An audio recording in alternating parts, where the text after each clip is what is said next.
Lortutako aurrerapenen eta enpresen arteko zubia pertsonek osatzen dute sarritan. Langileek alegia. Teknologia aurreratuena nekez zabalduko da industrian, langileak trebatuta ez badaude. Teknikan, teknologia berri horien zaintza egiten dute, lanbide heziketan txertatzeko. Teknikaren izateko arrazoia da lanbide heziketa alde batik, baina berrikuntza bestetik. Orduan, hemen egiten duguna da, irakasle taldeekin lan egiten dugu gehien bat, eta bi helburu nagusiekin. Batetik, berrikuntzaren kultura lanbide heziketa sistemara aigaratzea edo hortan bultzatzea, eta bestetik, berrikuntza proiektuak aurrera eramaten. Esate baterako, soldadura, eta horretara etorri gara gaur, soldadura izatez aspaldiko teknika bada eta lanbide heziketan oso aspalditik integratuta dago. Soldadura. Metalezko edo plastikozko bi pieza juntatzeko prozedura, biak elkarrukitzen duten puntuetako materia urtuz eta gero solidotuz. Bi piezak zuzenean bata bestearekin solda daitezke, edo bien artean txertatutako urtze puntu txikiagoko beste materia laguntzaile bat erabil daiteke.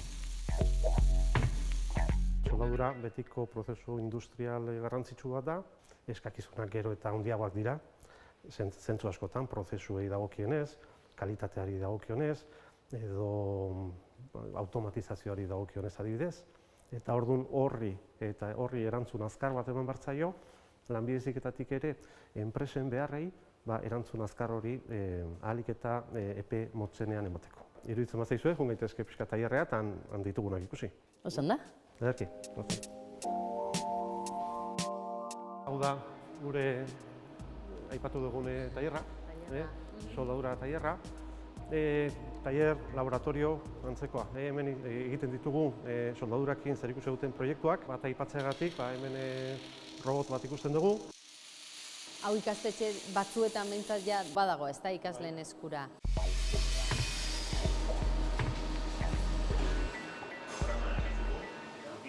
Lanbide heziketako irakasleek proiektuak garatzen dituzte teknikan, teknologia bere ikastetxera eramateko. Gisa honetako robotak industrian asko erabiltzen dira.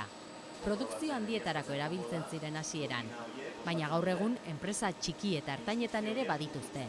Izan ere, lan gogor errepikakorrak kalitatez egiteko aukera ematen dute. Rutina hori egiaztatzen ari garelako.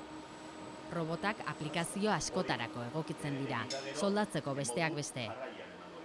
Ikasleek robotaren maneiua ikasten dute, programatzen eta segurtasunez lan egiten. Hau egiteko, kanpotik jardungo gara, ezin gara hemen barruan egon. Gogoratu modu automatikoan ezin ditugula zeharkatu barrera fotoelektrikoak eta robotaren mugimenduak benetan azkarrak izango direla. Eman botoi grisari, eman berdeari.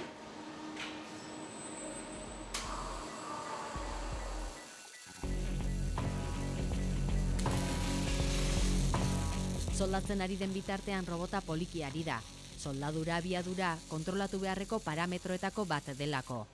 Baina hortik kanpora robota azkar mugi daiteke, eta ez da komen inguruan egoterik. Badago modurik pieza bat zuntxitu beharrik gabe ikusteko soldadura bat, edo olako estaldura bat kalitatezkoa den, arazorik baduen. Teknikan proiektu bat horren inguruan izan da, hor teknika desberdin asko daude.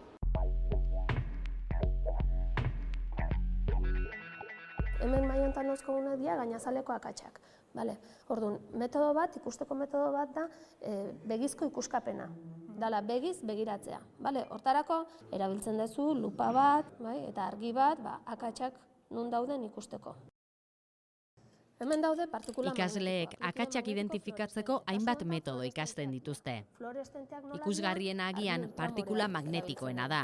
Azalean egon arren, begiz ikusten ez diren arrakalak agertarazten baititu. Partikula magnetiko horiek elektroimanakin edo uhin magnetikoekin iten dira moitu eta akatsetan gelditu iten dira. Eta hemen ez tezu inungo akatsik ikusten, likidoak botako ditu, likidoak ez partikula magnetikoak, hor ikusten ez dute marra fin berde bat,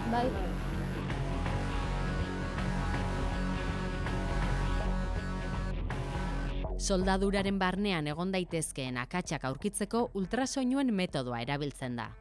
Kasu honetan honek lan egiten du impulsoeko edo oihartzuna hartuaz.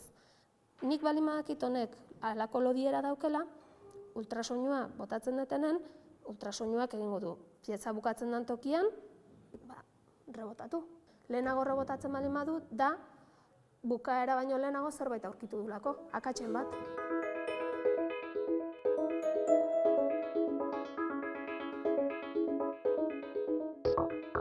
Hemen ikusi dezakegun beste lan, beste proiektu linea bat da gainazalaren prozesu batekin zerikusi daukana. Gainazalen inguruan egin daitezke errekargak egin daitezke tratamentuak ere egiten dira. Kasu honetan daukaguna da proiekzio termikoa, edo beroaren bidezko proiekzioa. Horrek zerikusia dauka soldadurarekin? Ez da soldadura prozesu bat. Zerikusia badauka, naiz eta batura badagoen, ez dago fusioa. Badago batura mekaniko bat.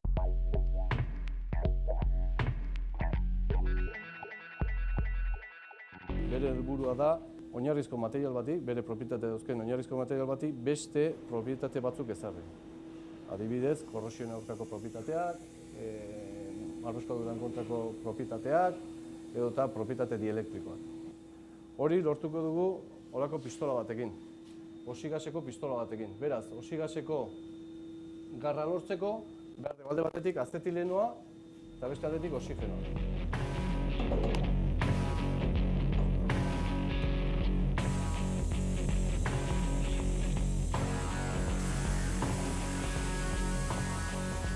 Proiekzioko materiala sugarrak urtuta darama, baina oinarrizko materiala hotza dago. Eta gainazala urratu diote, estaliko duen materiala hobeto itxatxita gelditu dadin. Proiekzio horren kalitatea neurtzea komeni da, ongi itxatxi dela ziurtatzeko.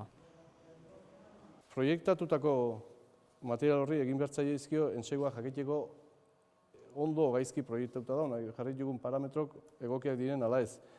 Bi entsegu mota egin behar ditugu, bat trakzio entsegua eta bestea metalografia entsegua.